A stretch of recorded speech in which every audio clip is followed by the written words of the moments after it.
नमस्कार। आज हम एक अहम विषय पर थोड़ी गहराई से बात करेंगे। ये शब्द आपने शायद सुना हो, महादेव ऑपरेशन। अक्सर सुनने में आता है, खासकर मीडिया में, ऑनलाइन प्लेटफॉर्म्स पर, भारत पाकिस्तान के बीच किसी खुफिया या कहें तो एंटी टेरर ऑपरेशन के संदर्भ में। हमारे पास जो जानकारी है वो इसी बात को देखती है कि मीडिया इसे कैसे दिखाता है और असल में हकीकत क्या है। तो चलिए समझने की कोशिश करते हैं कि ये महादेव ऑपरेशन आखिर है क्या और इसमें कितना सच है। हाँ, तो जैसा मैंने कहा, मीडिया में, इंटरनेट पर काफ़ी चर्चा है इस नाम को लेकर। कई तरह की बातें कही जाती हैं। दावे होते हैं कि इसके तहत बहुत कुछ हुआ, जैसे पाकिस्तान अधिकृत कश्मीर मतलब पीओके, वहाँ आतंकियों के ठिकानों पर कुछ गुप्त हमले। ये भी कहा जाता है कि शायद रॉ मतलब हमारी इंटेलिजेंस एजेंसी और भारतीय सेना ने मिलकर किए हों। हाँ, ये दावे तो हैं। और सिर्फ यही नहीं, साइबर वॉरफेयर की भी बातें सुनने में आती हैं। अच्छा, साइबर वॉरफेयर किस तरह का? जैसे पाकिस्तानी वेबसाइट्स हैक करना या उनके डिफेंस कम्युनिकेशन में सेंध लगाना और आतंकी नेटवर्क की ऑनलाइन फंडिंग रोकना, उन पर नजर रखना, इस तरह की चीजें। और कुछ रिपोर्ट्स तो ये भी कहती हैं कि जो बालाकोट एयर स्ट्राइक हुई थी उससे अलग हटकर, मतलब छोटी, बिल्कुल सटीक और एकदम सीक्रेट क्रॉस बॉर्डर स्ट्राइक्स भी हुई और उन्हें भी इसी ऑपरेशन का हिस्सा बताया गया। ये दावे तो सुनने में काफी नाटकीय लगते हैं ना? बिल्कुल नाटकीय तो है। और यहीं पर कहानी थोड़ी पेचीदा हो जाती है, क्योंकि इन सारे, आप कह सकते हैं, सनसनीखेज दावों के बावजूद हमारे स्रोत बहुत साफ तौर पर यह बताते हैं कि भारत सरकार ने या भारतीय सेना ने आधिकारिक तौर पर कभी भी किसी भी महादेव ऑपरेशन नाम के अभियान की पुष्टि नहीं की है। ओह, मतलब कोई ऑफिशियल कंफर्मेशन नहीं है? जी नहीं, बिल्कुल नहीं। ये नाम जो है, ये आपको मुख्य रूप से मीडिया की बहसों में मिलेगा। सोशल मीडिया पर या फिर यूट्यूब जैसे प्लेटफॉर्म्स पर ज्यादा सुनाई देगा। तो फिर ये नाम आया कहाँ से, महादेव?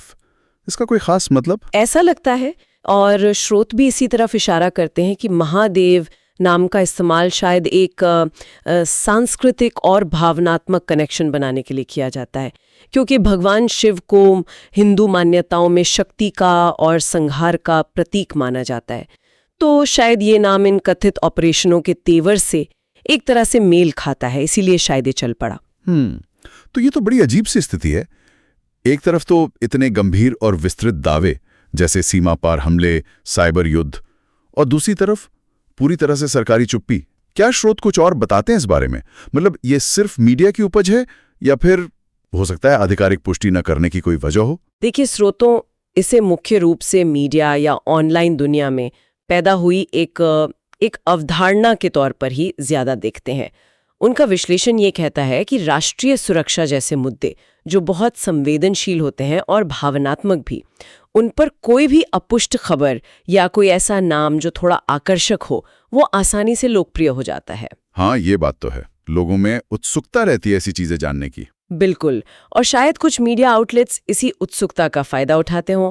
लेकिन जो महत्वपूर्ण बात है और जिसे सूत्रों ने बार बार कहा है, वो ये कि इसे किसी ऑफिशियल मिलिट्री स्ट्रैटेजी या ऑपरेशन के तौर पर मान्यता नहीं मिली है। तो मतलब कोई प्लान्ड कोड नेम वाला ऑपरेशन नहीं था ये?